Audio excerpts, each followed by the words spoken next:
Baik, Assalamualaikum warahmatullahi wabarakatuh. Perkenalkan, nama saya Najatul Hijri HR dengan NIM S1S123011 dari kelas Ganjil. Nah, pada kesempatan kali ini saya akan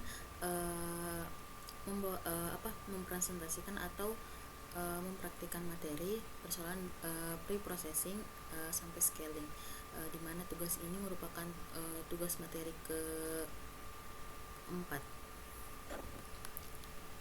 Nah, di sini challenge in unsupervised learning atau tantangan dalam pembelajaran mesin. Nah, di mana tantangan utama dalam pembelajaran mesin ini dalam unsupervised learning itu adalah mengevaluasi apakah algoritma tersebut mempelajari sesuatu yang bermanfaat.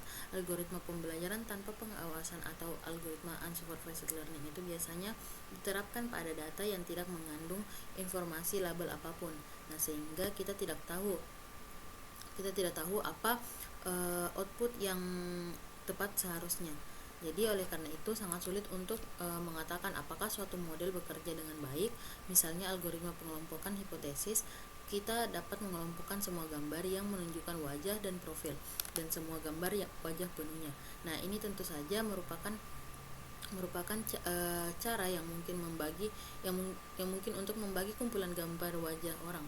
Nah, tetapi bukan itu yang kita cari. Namun tidak ada yang bagi kita untuk memberitahu algoritma apa yang misalnya kita cari, dan seringkali satu-satunya cara untuk mengevaluasi hasil algoritmanya itu tanpa pengawasan adalah dengan memeriksa secara manual.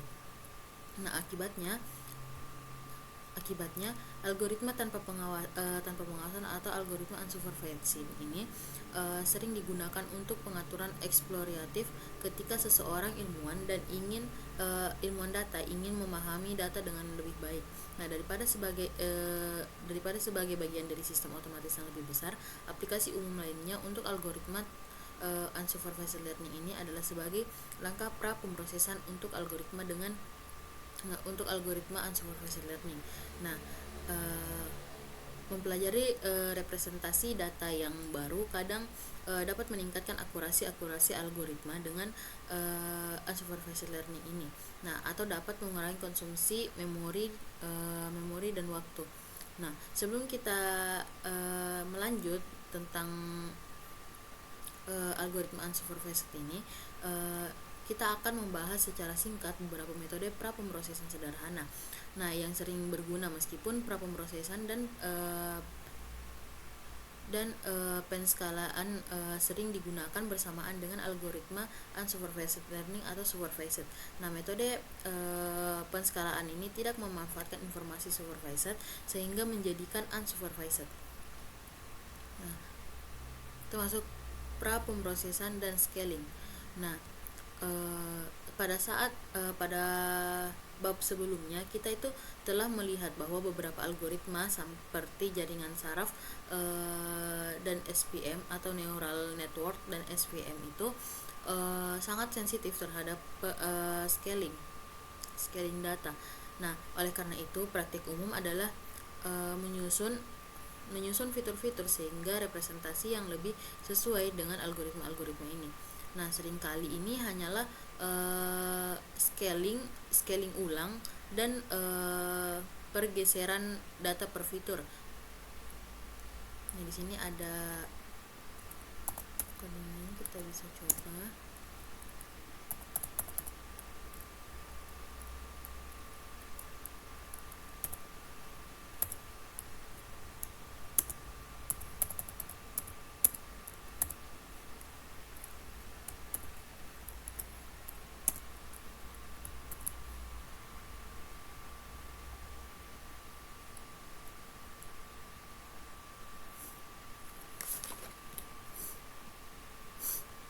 Nah, di sini gambarnya ini menunjukkan dataset klasifikasi dua kelas sistematis dengan dua fitur. Nah, fitur pertama itu ada nilai sumbu X berada antara 10 dan 15. Nah, fitur kedua itu adalah nilai sumbu Y yang berada pada sekitar 1 dan 9.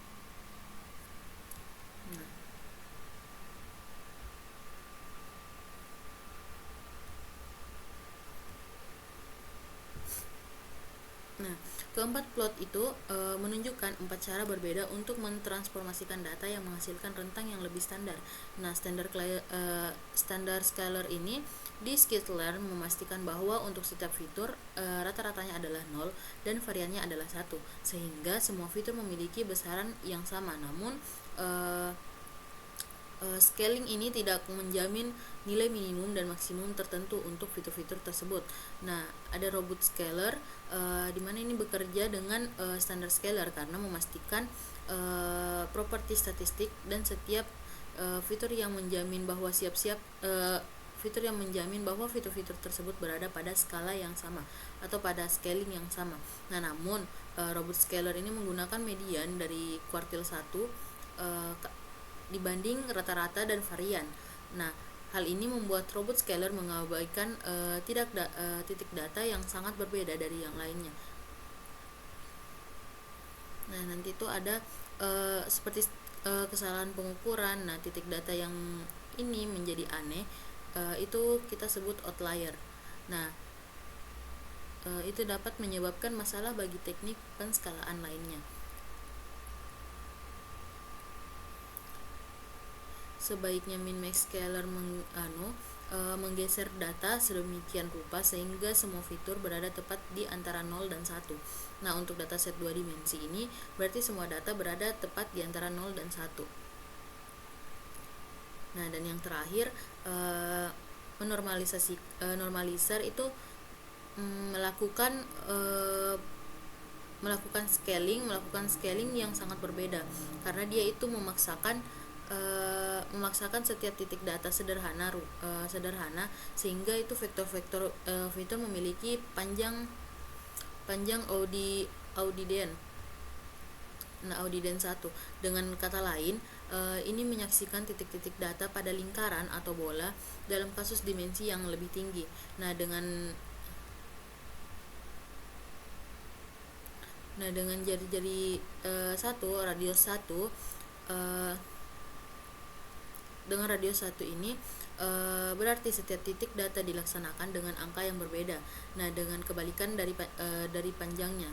Normalisasi ini atau normalizer ini sering digunakan ketika hanya arah atau sudut data yang penting, bukan untuk panjang vektor saja.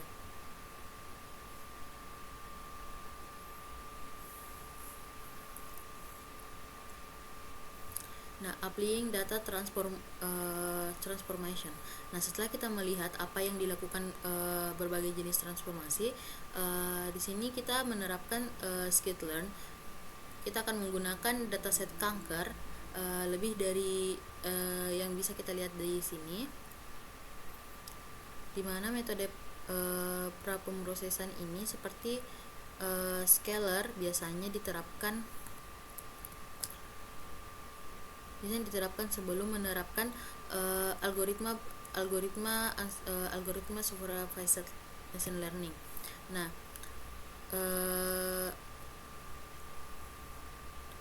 dimana sebagai contoh di sini katakanlah kita ingin menerapkan kernel SPM atau SPC pada dataset kanker. Nah, kita menggunakan min-max scaler untuk prapemrosesan data. Nah, kita mulai dengan membuat dataset kita dan membaginya menjadi set dataset training dan dataset testing.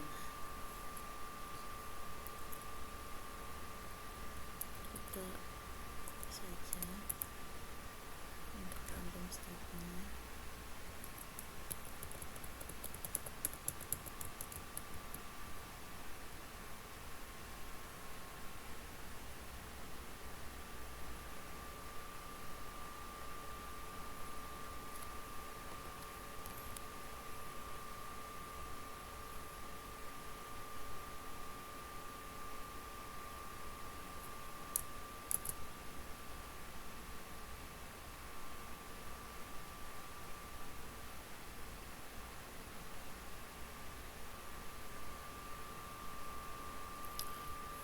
Sekalian dataset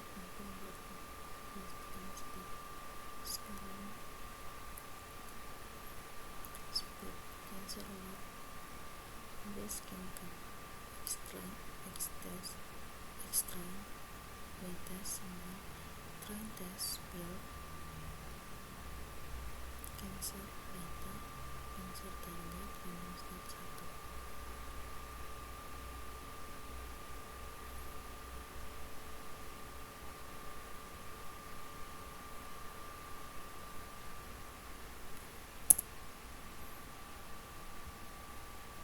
1. Nah, bisa kita lihat outputnya di sini ada 426,30 dan 143,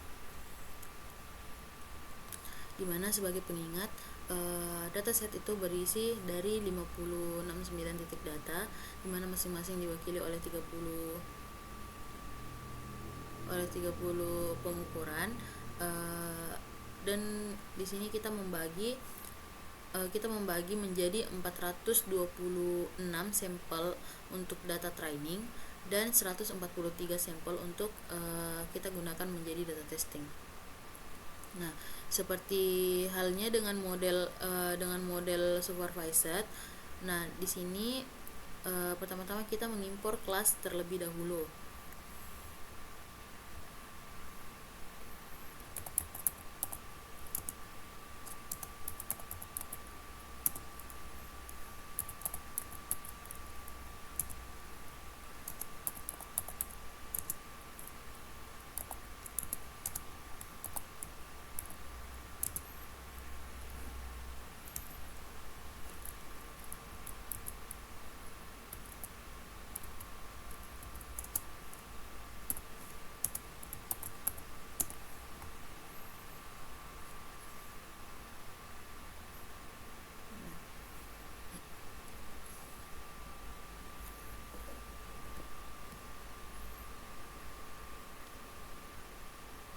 Kemudian di sini kita menyesuaikan scalar menggunakan metode fit. Nah, di mana ini diterapkan pada data tes untuk min max scalar. Nah, metode penyesuaian ini menghitung ini diterapkan pada data training, di mana min max scalar ini untuk metode penyesuaian menghitungnya itu nilai minimum dan maksimum dari setiap fitur.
Nah, di sini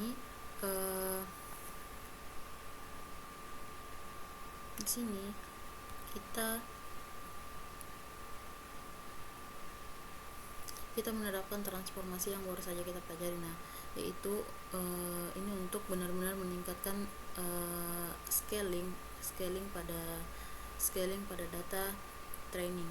Nah, di sini kita menggunakan metode transformasi data dari scalar. Metode transformasi ini digunakan dalam sklearn setiap kali sebuah model mengembalikan representasi data yang baru. Nah, kita inputkan dulu ini.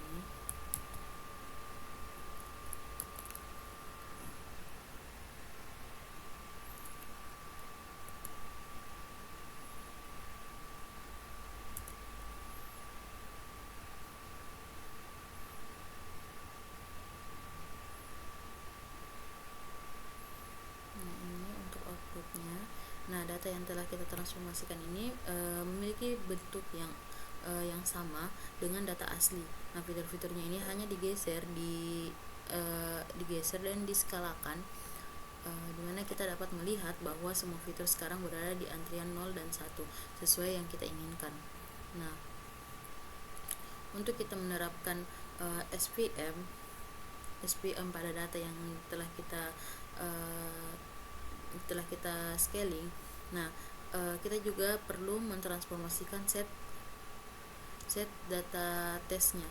Nah, ini itu dilakukan untuk ini itu dilakukan dengan memanggil metode transform. Nah, kali ini kita menggunakan data tesnya.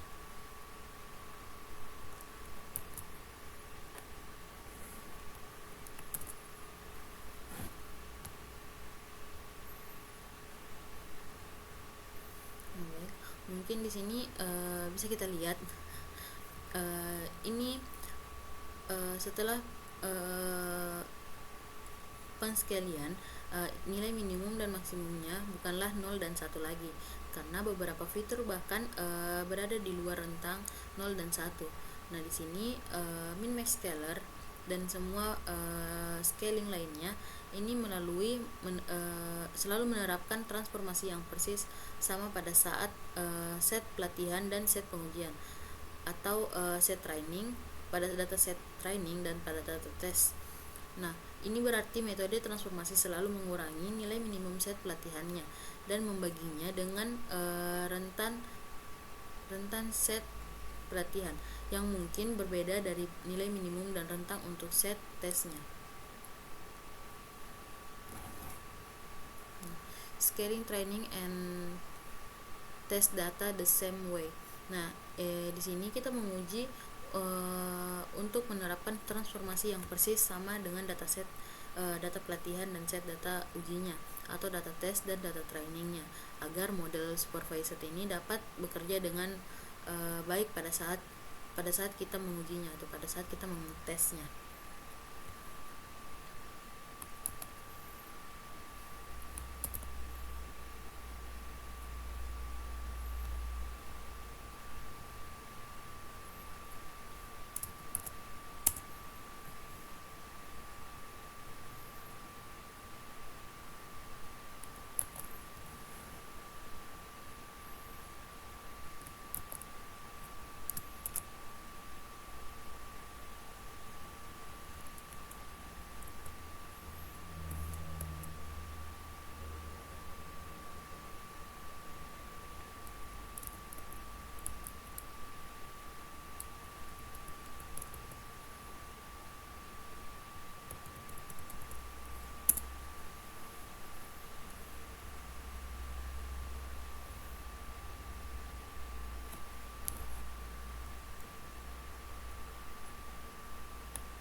Nah, di sini kita tes.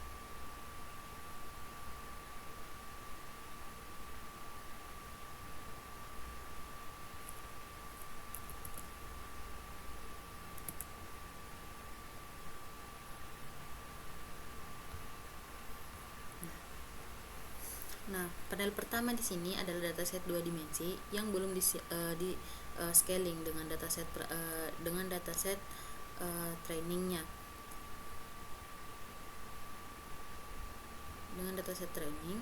Nah, di sini kita dengan dataset training ditampilkan sebagai lingkaran dan dataset test ditampilkan sebagai segitiga. Nah, panel kedua Nah, pada panel kedua di sini adalah data yang sama tetapi di scaling menggunakan mix scaler. Nah, di sini kita memanggil fungsi fit pada set pelatihan dan kemudian kita memanggil fungsi transform pada set pelatihan dan pengujian. Nah, di sini kita dapat melihat bahwa dataset pada panel kedua tampak identik dengan yang pertama, hanya tanda centang pada sumbu yang berubah sekarang. Semua fitur berada di antara 0 dan 1. Nah, di sini juga kita dapat melihat bahwa nilai fitur minimum dan maksimum untuk data tes itu segitiga bukanlah 0 dan 1. Nah, adapun panel ketiga di sini menunjukkan apa yang terjadi ketika kita men-scaling dataset training dan dataset test secara terpisah. Nah, dalam kasus ini nilai fitur minimumnya dan maksimumnya untuk set pelatihan dan set pengujian atau set training dan test adalah 0 dan 1, tetapi sekarang dataset terlihat berbeda. Nah, titik-titik pengujian berpindah secara tidak sesuai ke set training. Nah, karena kita scaling secara berbeda, kita mengubah susunan data secara sembarang. Nah, jelas ini bukan yang ingin kita lakukan. Nah, sebagai cara lain untuk memikirkan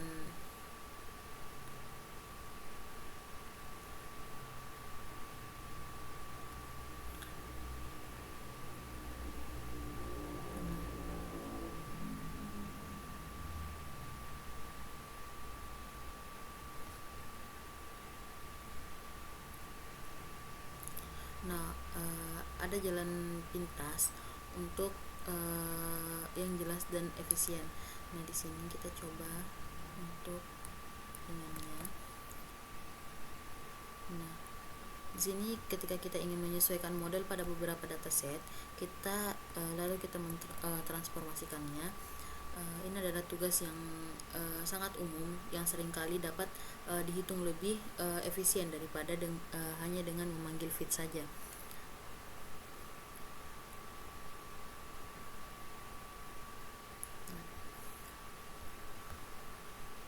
The effect of precision on supervised learning. Nah, apa sih pengaruh pra-pemproses pada supervised learning? Nah, kembali ke dataset kanker yang bisa kita melihat pengaruh penggunaan min-max scaler pada pembelajaran SVC. Ini adalah cara yang berbeda untuk melaksanakan peng-scalingan yang sama seperti yang kita lakukan di awal. Nah,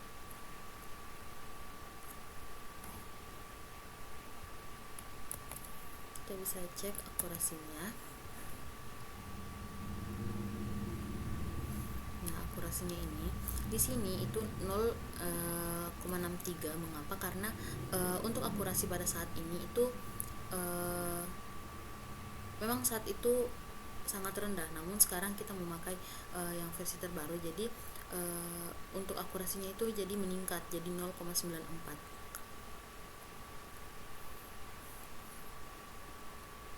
Nah, sekarang kita lakukan scaling data menggunakan min-max scaler sebelum kita menyusun SPC-nya.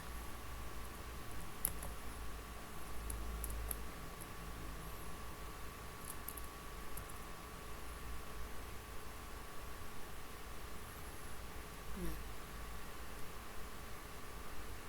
di sini akurasinya makin meningkat jadi 0,97. Bersama dengan ini, seperti yang telah kita lihat sebelumnya, efek poin skalaan data sangat signifikan. Nah, meskipun scaling data itu tidak melibatkan matematika yang sangat rumit, praktek yang baik adalah menggunakan mekanisme scaling yang disediakan oleh Scikit-learn daripada mengimplementasikannya sendiri, karena ini sangat mudah untuk membuat kesalahan bahkan dalam perhitungan sederhana ini. Nah, kita juga dapat dengan mudah mengganti satu algoritma pra-pemrosesan dengan algoritma lain dengan mengubah kelas yang kita gunakan, karena semua kelas pra-pemrosesan memiliki antarmuka yang sama yang terdiri dari metode fit dan transform.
Down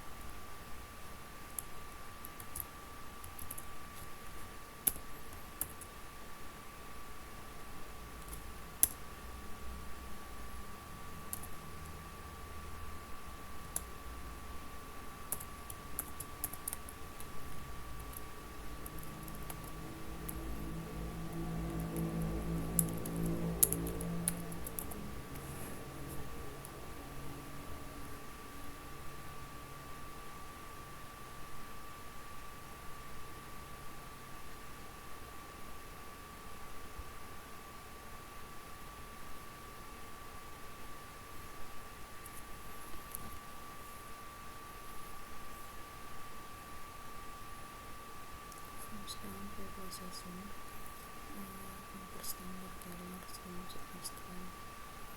scanner, SPM,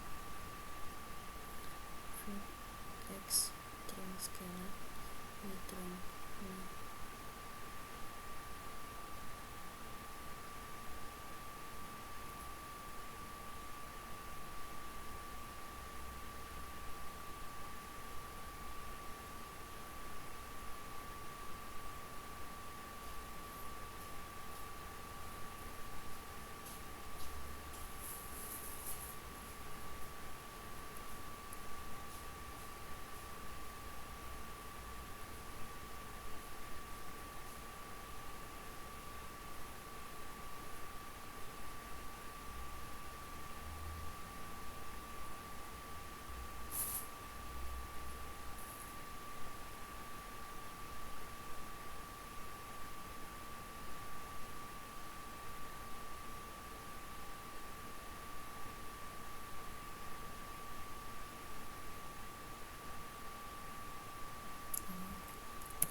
Setelah kita melihat bagaimana transformasi data sederhana untuk pra-pemrosesan bekerja, mari kita beralih ke transformation untuk unsupervised learning.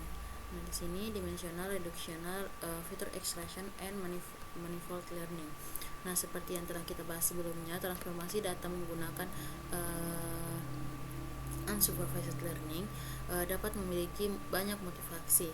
Nah, motivasi yang paling umum adalah visualisasi, kompresi data, dan menemukan representasi yang lebih informatif untuk pemrosesan lebih lanjut. Nah, salah satu algoritma yang paling sederhana dan paling banyak digunakan untuk semua ini adalah analisis komponen utama. Kita juga akan melihat dua algoritma ini, faktorisasi matriks non-negatif NMF yang umum digunakan untuk ekstraksi fitur, dan TSNE yang umumnya digunakan untuk visualisasi menggunakan plot sebaran dimensi.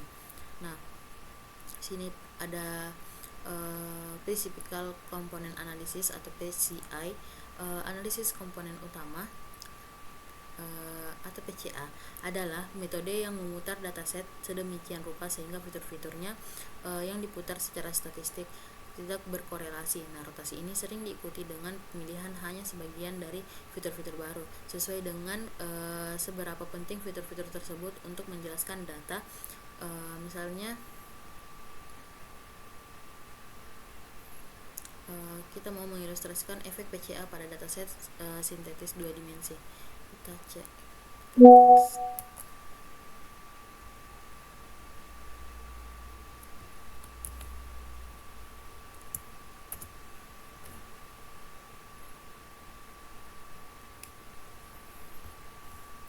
Nah, di sini plot pertama kiri atas di sini menunjukkan titik data asli yang diberi warna untuk membedakan algoritma ini.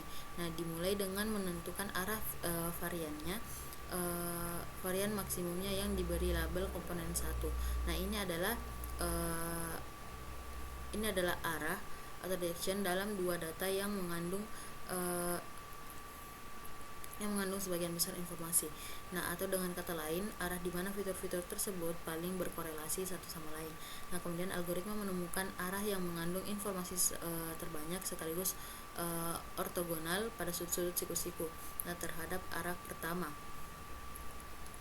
Nah, dalam dua dimensi hanya ada satu dimensi orientasi yang mungkin berada pada siku-siku, tetapi dalam ruang berdimensi lebih tinggi akan ada tak terhingga banyak atau infinity banyak arah ortogonal. Nah, meskipun komponen digambarkan sebagai panah, sebenarnya tidak masalah di mana kepala dan ekornya. Kita bisa menggambarkan komponen pertama di tengah ke atas, dari kiri atas. Nah, bukan dari kanan bawah. Arah yang ditemukan menggunakan proses ini disebut komponen utama karena merupakan arah utama varians dalam data. Secara umum, jumlah komponen utama sama dengan jumlah fitur yang aslinya. Nah, adapun grafik kedua di sini itu menunjukkan data yang sama tetapi sekarang itu habis kita putar sehingga komponen utama pertama sejajar dengan sumbu X. Nah, dan komponen utama kedua sejajar dengan sumbu Y. Sebelum rotasi, dalam representasi yang diputar dan ditemukan oleh PCA, kedua sumbu tidak berkorelasi. Nah, artinya matriks korelasi data dalam representasi ini adalah 0 kecuali untuk diagonal. Nah, kita dapat menggunakan PCA untuk reduksi dimensi dengan hanya mempatahkan beberapa komponen utama. Dalam contoh ini kita mungkin hanya menyiapkan komponen utama karena seperti yang ditunjukkan pada gambar ketiga. Nah, ini mengurangi data dari dataset 2 dimensi menjadi dataset 1 dimensi saja. Namun, perlu dicatat bahwa alih-alih hanya mempertahankan salah satu fitur asli saja, kami di sini juga menemukan arah yang paling menarik. Nah, kiri dan mempertahankan arah yang ini, yaitu komponen utama pertama. Nah, yang terakhir kita dapat membatalkan rotasi dan menambahkan kembali nilai rata-rata ke data. Ini akan menghasilkan data yang ditunjukkan pada panel terakhir tadi. Titik-titik ini berada di ruang fitur aslinya. Nah, tetapi kita hanya menyimpan informasi-informasi yang terkandung dalam komponen utama pertama. Nah, transformasi ini kadang digunakan untuk menghilangkan efek noise atau data utamanya. Selanjutnya, applying PCA to the cancer dataset for visualisasi. Nah, di sini menerapkan PCA pada dataset kanker untuk visualisasi. Nah, salah satu aplikasi salah satu application untuk PCA itu yang paling umum adalah memvisualisasikan data berdimensi tinggi seperti yang pernah kita bahas. Nah, sulit untuk membuat plot sederhana data yang memiliki lebih dari 2 fitur. Nah, untuk dataset iris kita dapat membuat plot pasangannya. Nah, yang memberi kita gambaran sebagian dari data dengan menunjukkan semua kemungkinan kombinasi dari 2 fitur. Nah, tetapi jika kita ingin melihat dataset kanker, kita melihat untuk dataset kanker di sini bahkan menggunakan plot pasangan. Untuk kita menggunakan plot pasangan pun ini sangat rumit karena dataset ini memiliki 30 fitur yang akan menghasilkan 14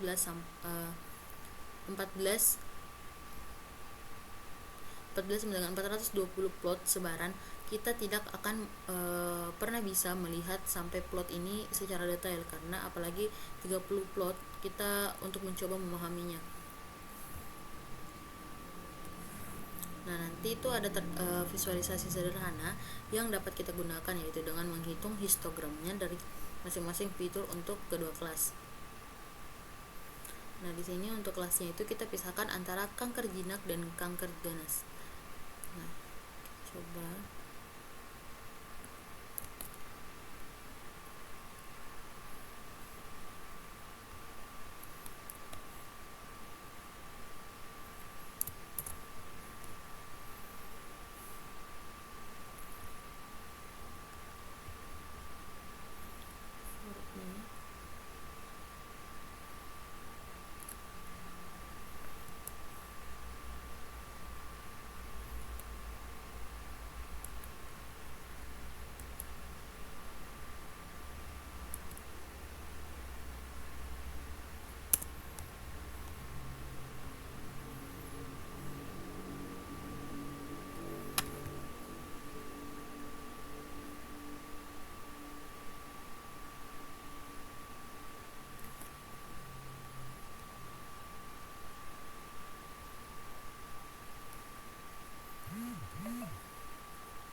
Nah,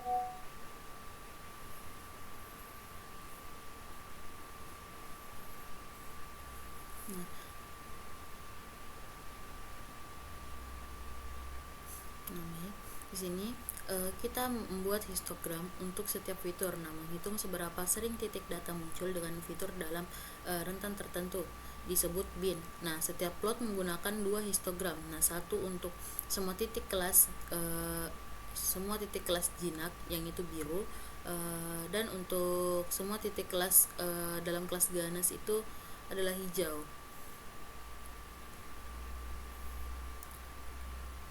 Nah, ini memberikan kita gambaran tentang bagaimana setiap fitur didistribusikan di antara kedua kelas. Nah, memungkinkan kita untuk menembak fitur mana yang lebih baik dalam membedakan sampel ganas dan jinak. Misalnya fitur kesalahan kehalusan. Nah, tampak kurang inovatif karena kedua histogramnya itu sebagian besar tumpang tindih, sedangkan fitur titik cekung terburuk tampaknya cukup informatif karena histogramnya cukup terpisah.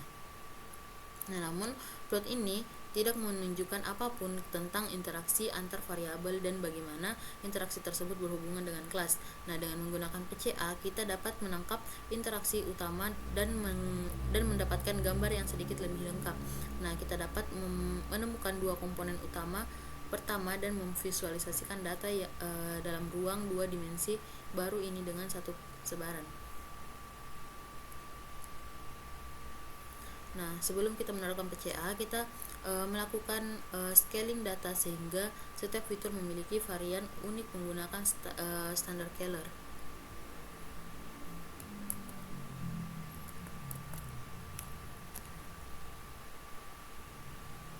Nah, di sini mempelajari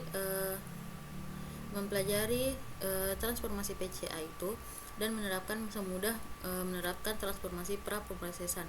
Kita membuat objek PCA. Nah, menemukan komponen utama dengan memanggil metode fit di sini dan kemudian menerapkan rotasi dan pengurangan dimensi dengan memanggil transform. Secara default PCA hanya memutar dan menggeser data tetapi mempertahankan semua komponen utamanya. Nah, untuk mengurangi dimensi data kita perlu memerlukan seberapa banyak komponen yang ingin kita pertahankan saat membuat objek PCA.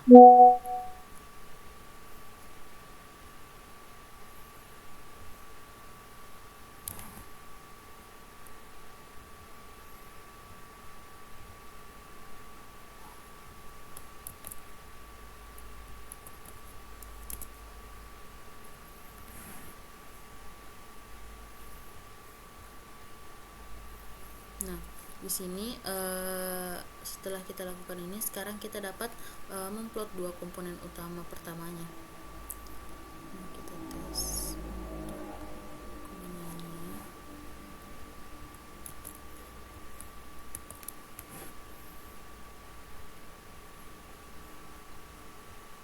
Nah, di sini plot sebarannya itu dua dimensi dari dataset kanker. Nah, penggunaan dua komponen utama pertama penting untuk dicatat bahwa PCA adalah metode tanpa pengawasan dan tidak menggunakan informasi kelas apapun saat menemukan rotasi. Nah, metode ini hanya melihat korelasi dalam data untuk diagram sebaran yang ditampilkan di sini. Nah, di sini kita memplot komponen utama pertama terhadap komponen utama kedua. Nah, kemudian menggunakan informasi kelas untuk mewarnai titik-titik tersebut. Nah, di sini kita dapat melihat bahwa kedua kelas tersebut terpisah dengan cukup baik dalam ruang dua dimensi ini. Nah, dapat melakukan pekerjaan yang cukup baik dan membedakan kelas-kelas tersebut. Nah, kita juga dapat melihat bahwa titik-titik ganas lebih tersebar daripada titik-titik jinak. Ini yang warna biru. Nah, sesuatu yang sudah sedikit kita lihat dari histogram tadi. Nah, salah satu kelemahan PCA ini adalah kedua sumbu pada grafik seringkali tidak mudah untuk diinterpretasikan. Nah, komponen-komponen utama sesuai dengan arah dalam data asli sehingga merupakan kombinasi dari fitur-fitur asli. Namun kombinasi ini biasanya sangat kompleks seperti yang akan kita lihat sebentar lagi. Nah, komponen utama itu sendiri disimpan dalam atribut komponen dari objek PCA selama proses fitting. Nah,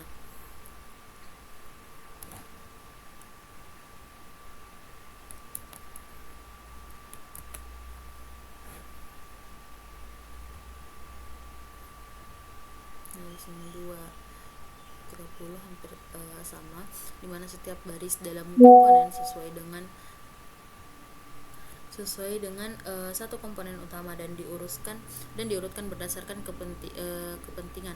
Komponen utama pertama berada di urutan pertama dan seterusnya. Nah, kolom-kolom tersebut sesuai dengan atribut fitur asli dari PCA. Dalam contoh ini radius rata-rata, tekstur rata-rata,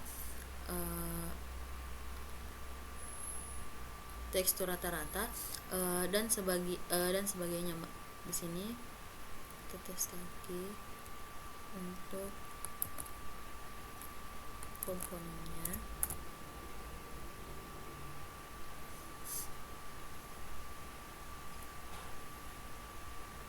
Nah, ini kita juga dapat memvisualisasikan koefisien menggunakan peta panas.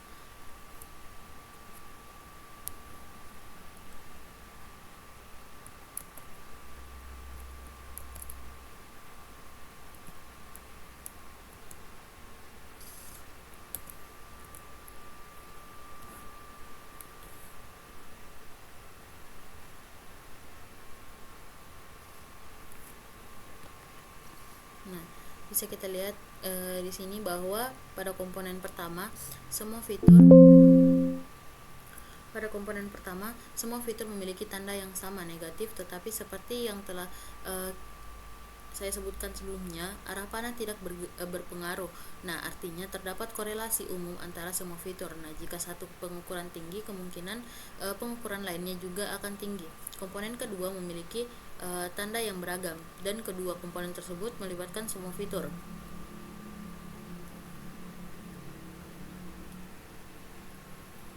Nah, agent phase for fitur extraction. Nah, di sini application PCA yang telah kita sebutkan sebelumnya itu adalah ekstraksi fitur, salah satunya lagi juga. Nah, ide di balik ekstraksi fitur ini adalah bahwa dimungkinkan untuk menemukan representasi data yang telah sesuai untuk dianalisis daripada representasi mentah yang telah kita terima. Nah, contoh bagus dari aplikasi di mana ekstraksi fitur bermanfaat adalah pada gambar-gambar. Nah, terdiri dari piksel, biasanya disimpan sebagai intensitas merah, hijau, dan biru atau RGB. Nah, objek dalam gambar biasanya terdiri dari ribuan piksel dan hanya secara bersama-sama piksel-piksel tersebut menjadi bermakna. Nah, di sini kita juga memberikan aplikasi yang sangat sederhana dari ekstraksi fitur pada gambar menggunakan PCA dengan bekerja pada gambar wajah dari dataset labeled Faces in the Wild.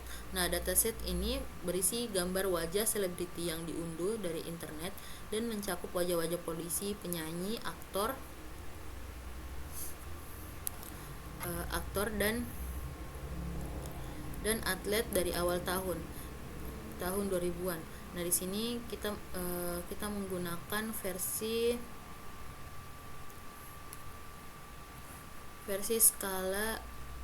skala abu-abu dari gambar-gambar tersebut.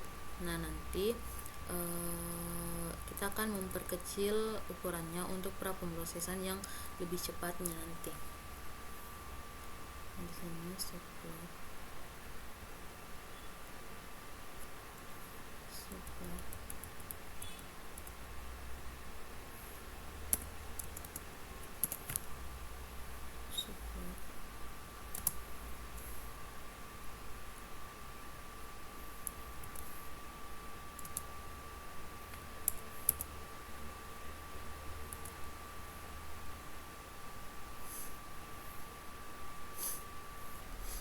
Nah, baik, di sini sudah selesai untuk kitaran tadi, dimana tadi itu memakan waktu 9 menit karena lumayan banyak. Nah, di sini hasilnya itu ini adalah gambar selebriti, atlet ataupun apa tadi itu, di mana di sini terdapat sebanyak 3023 gambar, di mana masing-masing di sini berukuran 87 sampai 65 piksel. Nah, milik 62 orang yang berbeda. Ini kita tes.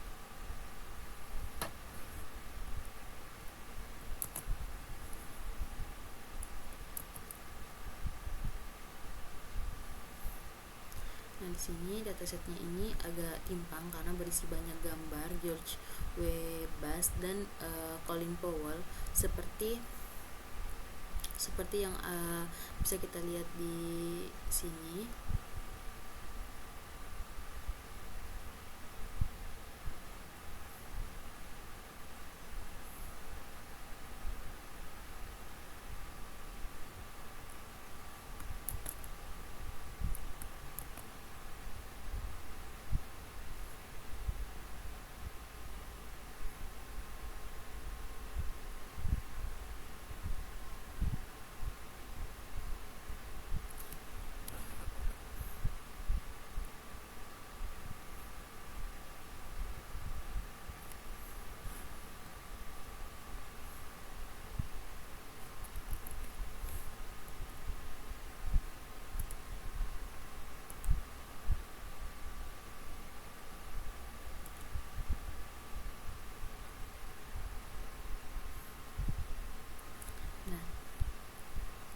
Di sini untuk mengurangi bias data, di sini kita akan mengambil maksimal 50 gambar saja dari setiap orang. Nah, jika tidak tidak ekstraksi fitur, nanti akan kewalahan dan oleh kemungkinan George. Nah, kita lanjut ke sini.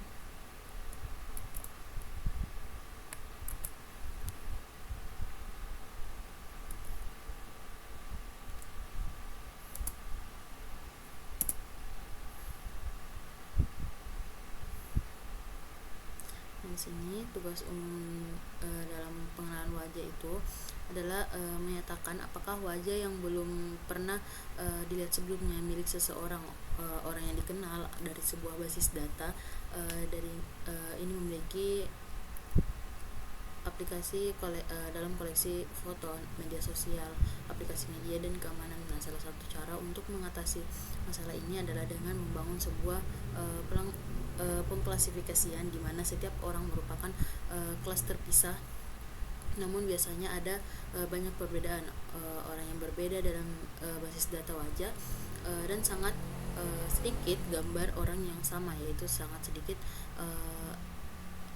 sedikit contoh pelatihan per kelasnya. Nah, sini solusi sederhananya adalah menggunakan pengklasifikasian one near snakeboard classification yang mencari gambar wajah paling mirip dengan wajah yang sedang kita klasifikasikan. Nah, pengklasifikasian ini pada prinsipnya dapat bekerja dengan satu contoh pelatihan per kelas. Mari kita coba untuk codingannya.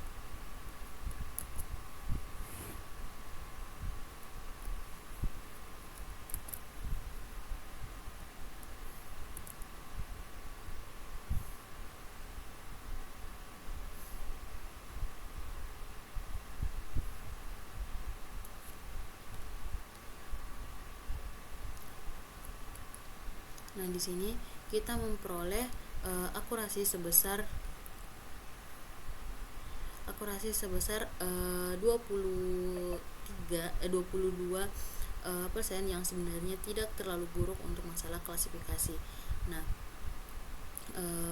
klasifikasi 62 kelas menebak secara acak akan memberikan akurasi sekitar 1 sampai 62% 100%. Nah, tetapi juga tidak bagus karena di sini hanya mengenali mengidentifikasi seseorang yang benar-benar setiap 4 kali percobaan. Nah, disinilah PCA berperan, di mana dia menghitung jarak dalam ruang piksel asli adalah cara yang kurang baik untuk gambar kita membandingkan nilai skala abu-abu di setiap pikselnya individual dengan nilai piksel pada posisi yang sesuai di gambar ini. Nah, representasi ini sangat berbeda dari cara manusia menafsirkan gambar wajah dan sulit untuk menangkap fitur wajah menggunakan representasi mentah ini. Nah, misalnya kita menggunakan jarak piksel, berarti menggeser wajah 1 piksel ke kanan akan menghasilkan perubahan drastis. Dengan representasi yang sama sekali berbeda, di sini kita berharap penggunaan jarak di sepanjang komponen utama dalam meningkatkan akurasi ini mengaktifkan opsi pemulihan PCA yang mengubah skala komponen utama agar memiliki skala yang sama. Nah, ini sama dengan menggunakan standar scalar setelah transformasi.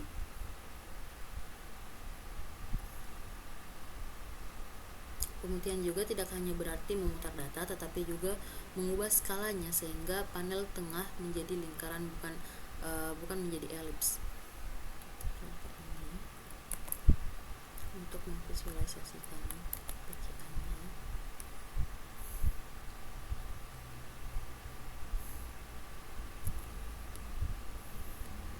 Nah, di sini kita menyesuaikan objek PCA dengan data pelatihan dan mengekstrak 100 komponen utama pertama.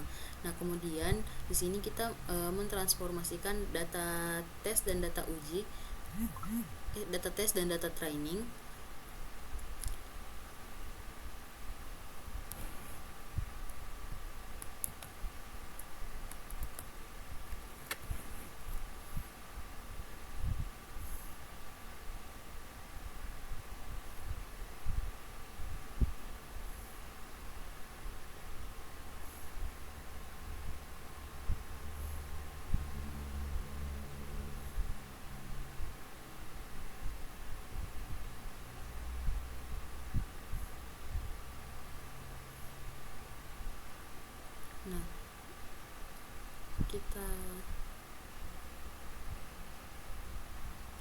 Nah, untuk data baru ini dia itu memiliki 100 fitur, yaitu 100 komponen utama pertama. Sekarang kita dapat menggunakan representasi baru ini untuk mengklasifikasikan gambar kita menggunakan pengklasifikasian tetangga terdekatnya.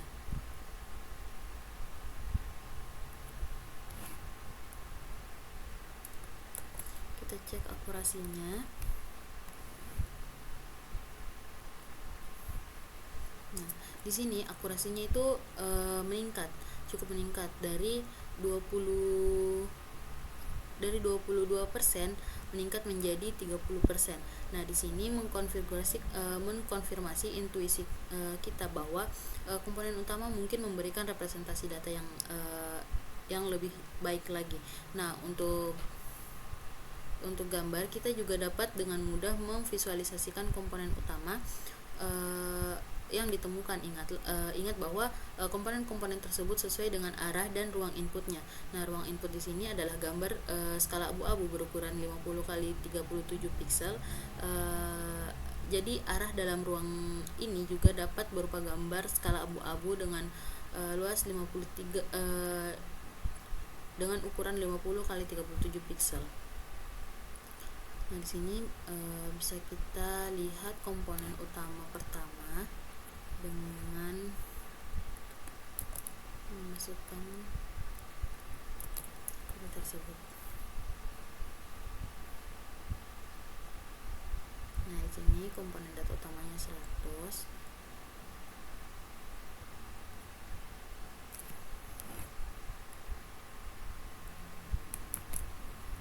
Kita supportnya.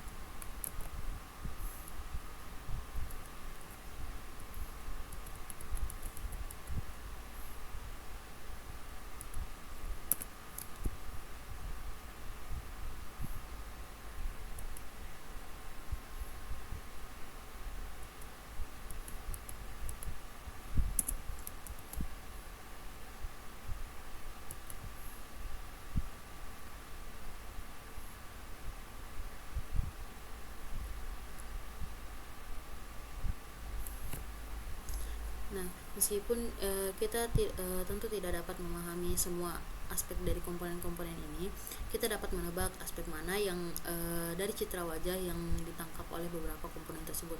Nah, komponen pertama tampaknya sebagian besar mengkodekan kontras antar wajah dan latar belakang. Nah, komponen kedua pengkodean perbedaan pencahayaan antara separuh kanan dan kiri wajah.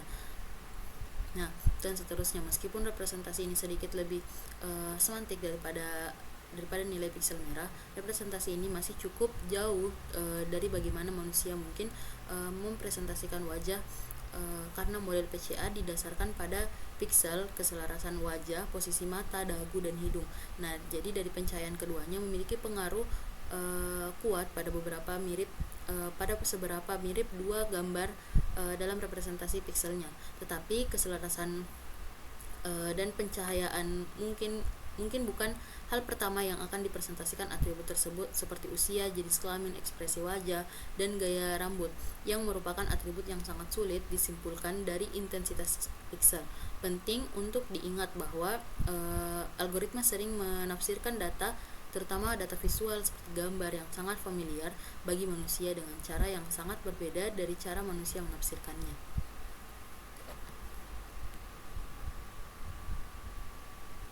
Nah, mari kita lihat kembali kasus spesifik PCA. Kita memperkenalkan transformasi PCA sebagai proses memutar data dan kemudian menghilangkan komponen dengan variasi rendahnya. Nah, interpretasi lain yang bermanfaat adalah mencoba menemukan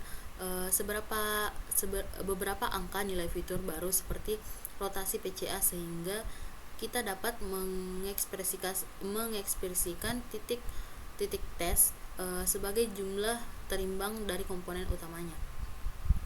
Nah, pada gambar ini kita bisa lihat tampilan skematis PCA sebagai pengaruh citra menjadi jumlah terimbang dari komponen-komponennya.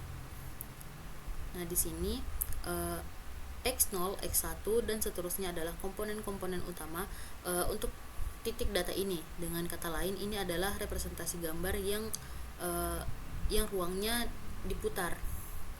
Nah, cara lain untuk memahami apa yang dilakukan model PCA adalah dengan melihat rekonstruksi data asli hanya menggunakan beberapa komponen saja, tetapi setelah menghilangkan komponen kedua dan sampai pada panel 3, kita membatalkan rotasi dan menambahkan kembali nilai rata-rata untuk mendapatkan titik-titik baru di ruang asli dengan komponen kedua yang dihilangkan.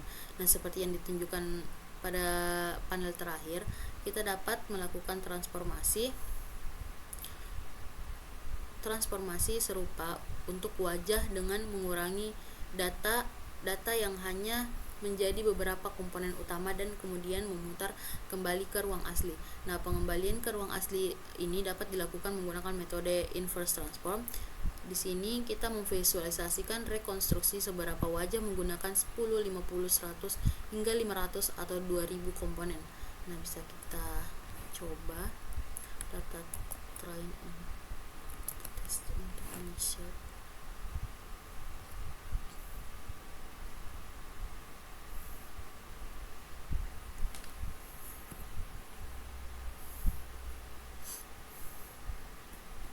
Di sini kita melihat bahwa ketika kita menggunakan 10 komponen utama pertama, hanya esensi gambar seperti orientasi wajah dan pencahayaan yang ditangkap dengan menggunakan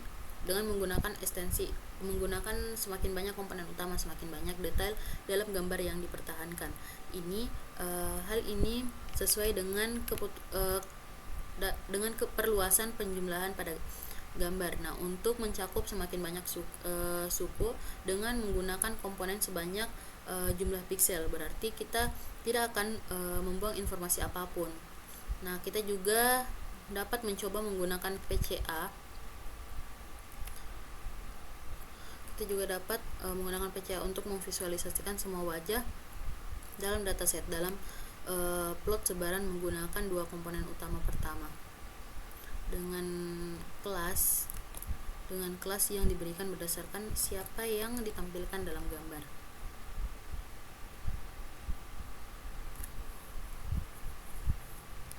Nah, gambarnya Di sini ini merupakan plot sebaran dataset wajah menggunakan dua komponen utama untuk gambar yang sesuai dengan dataset kanker. Nah, seperti yang kita lihat, ketika kita hanya menggunakan dua komponen utama pertama, seluruh data hanyalah gumpalan besar tanpa pemisahan kelas yang terlihat. Nah, ini tidak terlalu mengejutkan karena mengingat bahwa bahkan dengan 10 komponen seperti yang ditunjukkan sebelumnya, yang tadi kita tunjukkan di sini, PCA hanya menangkap karakteristik wajah yang sangat kasar.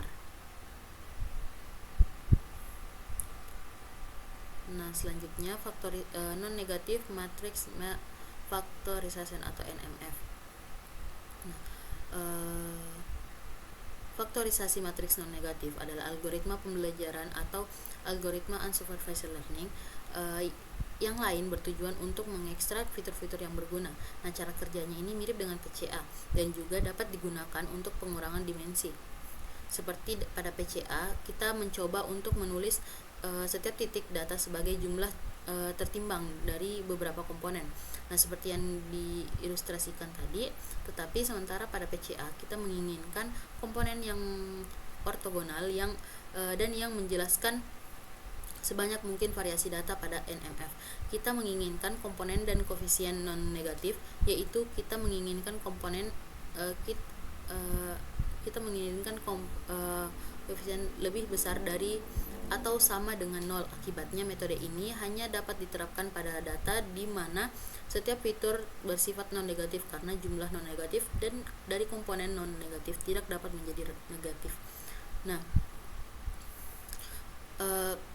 proses penguraian data menjadi jumlah tertimbang non-negatif sangat membantu untuk data yang dibuat sebagai penjumlahan. Karena dari beberapa sumber independen seperti track audio dari beberapa orang yang berbicara atau musik dengan banyak instrumen, dalam situasi ini NMF dapat mengidentifikasi komponen asli yang membentuk data gabungan.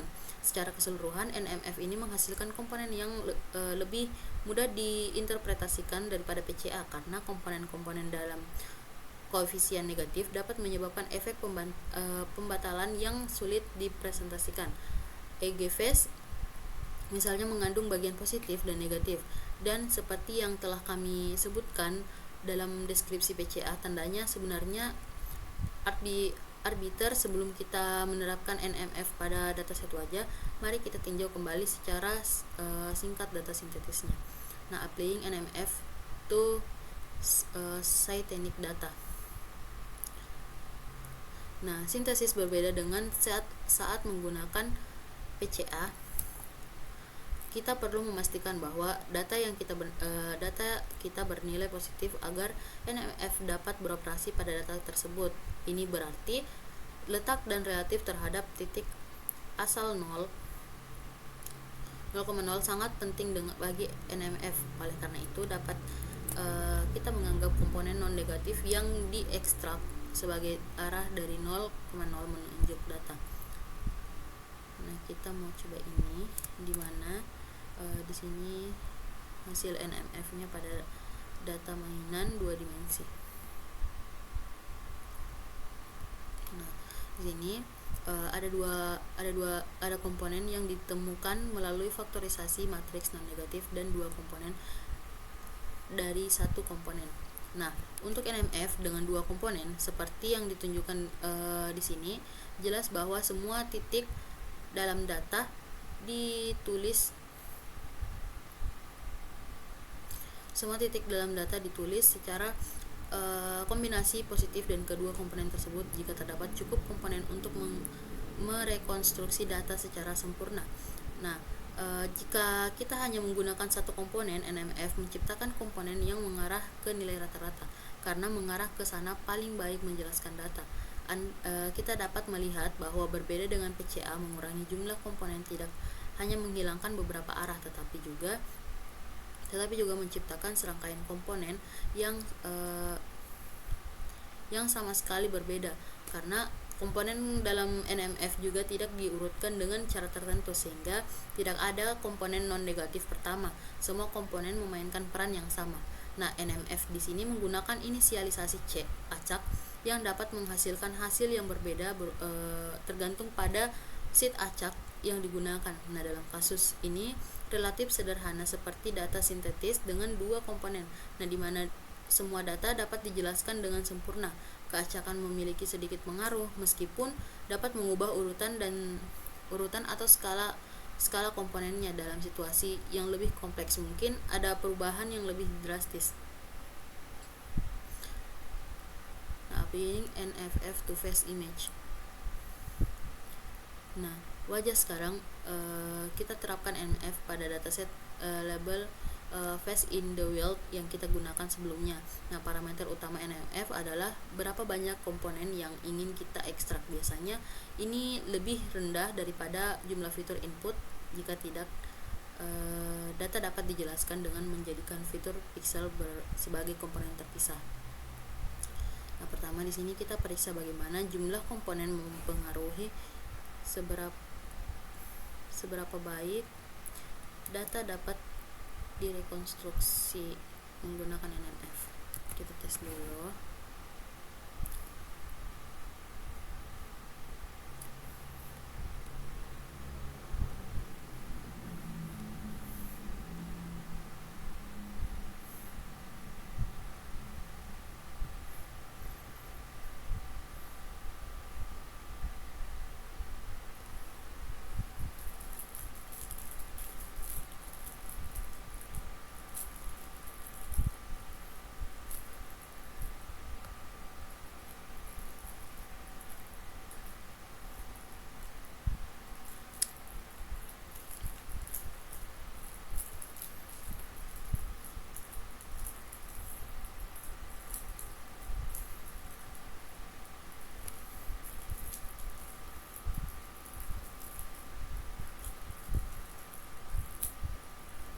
Kita tunggu di sini. Nanti outputnya dia itu akan merekonstruksi 3 citra wajah menggunakan jumlah komponen yang semakin banyak dengan menggunakan yang ditemukan oleh NMF sesuai dengan yang ini. Nah, baik, kualitas yang ditransformasikan kembali mirip dengan saat menggunakan PCA, tetapi sedikit lebih buruk. Hal ini diharapkan karena PCA menemukan arah optimal. Dengan hal rekonstruksi, NMF biasanya tidak digunakan karena kemampuannya untuk merekonstruksi atau mengkodekan data.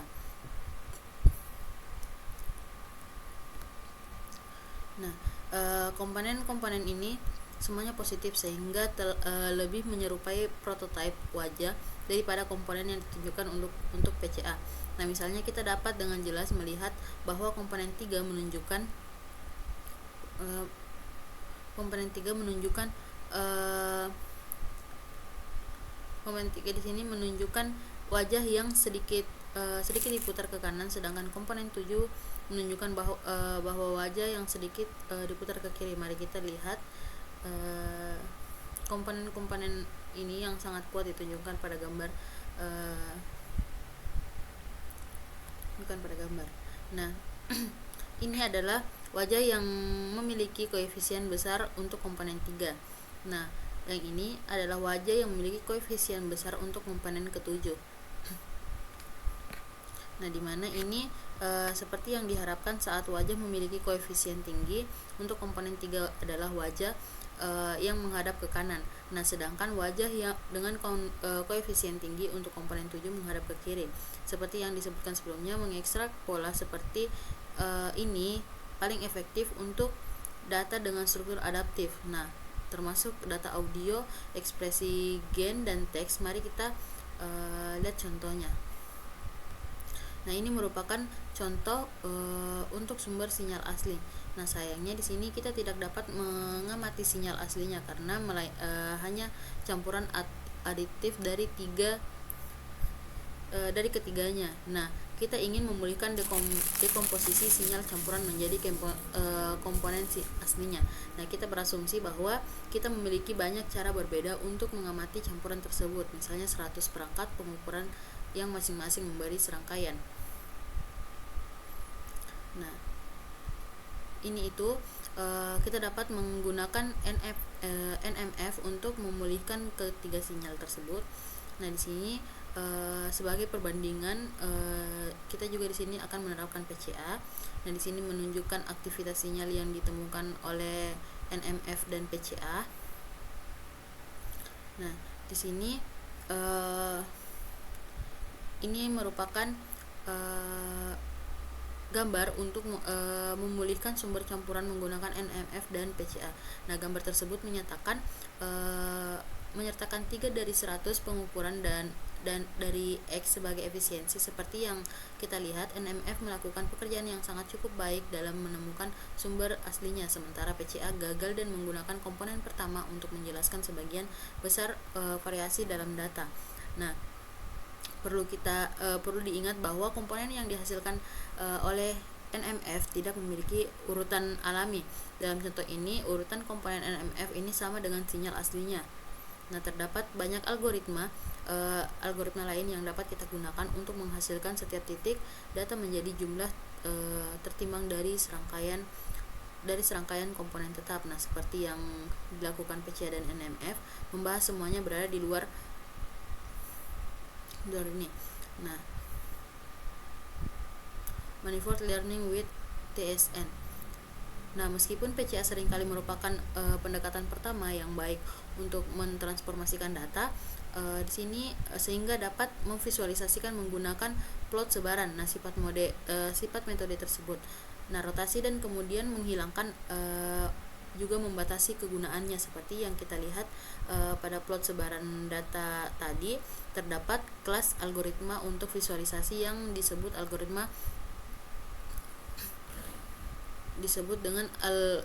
dengan algoritma manifold learning. Nah, manifold learning di mana dia itu memungkinkan pemetaan yang jauh lebih kompleks dan seringkali memberikan visualisasi yang sangat baik. Salah satunya sangat berguna adalah algoritma SNE.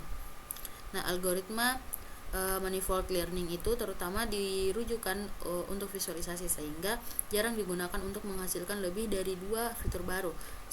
Beberapa di antaranya termasuk TSNE, menghitung representasi baru dari data pelatihan. Nah, tetapi kita tidak memungkinkan transformasi data baru. Ini berarti algoritma itu tidak dapat diterapkan pada set tes nantinya. Nah, melainkan mereka hanya dapat mentransformasikan data yang digunakan untuk pelatihan. Nah, manifold learning itu dapat berguna untuk analisis dan eksploratif, tetapi jarang digunakan jika tujuan akhirnya adalah supervised learning.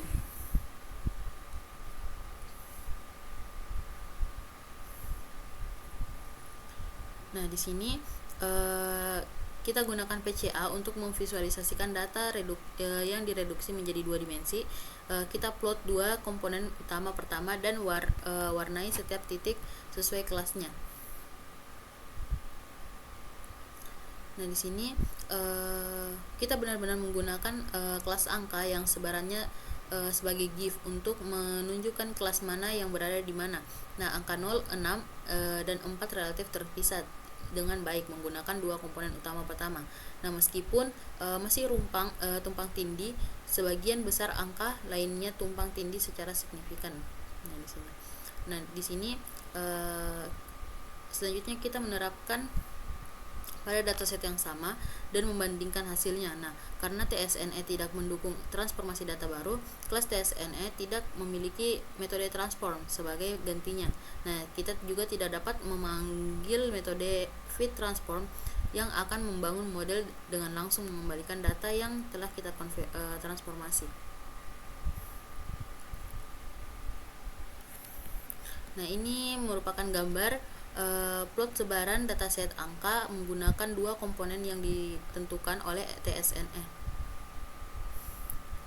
Nah, hasil dari TSNE ini cukup luar biasa. Semua kelas terpisah dengan sangat jelas. Angka 1 dan 9 juga agak terpisah, tapi sebagian besar kelas membentuk satu kelompok padat. Perlu diingatkan bahwa metode ini tidak memiliki pengetahuan tentang label kelas. Metode ini sepenuhnya tanpa pengawasan. Namun demikian, metode ini dapat menemukan representasi data dalam 2 dimensi yang secara jelas memisahkan kelas hanya berdasarkan seberapa dekat titik-titik tersebut dalam ruang nadinya, ruang aslinya. Nah, algoritma TSN ini memiliki beberapa parameter penyetelan meskipun seringkali bekerja dengan baik.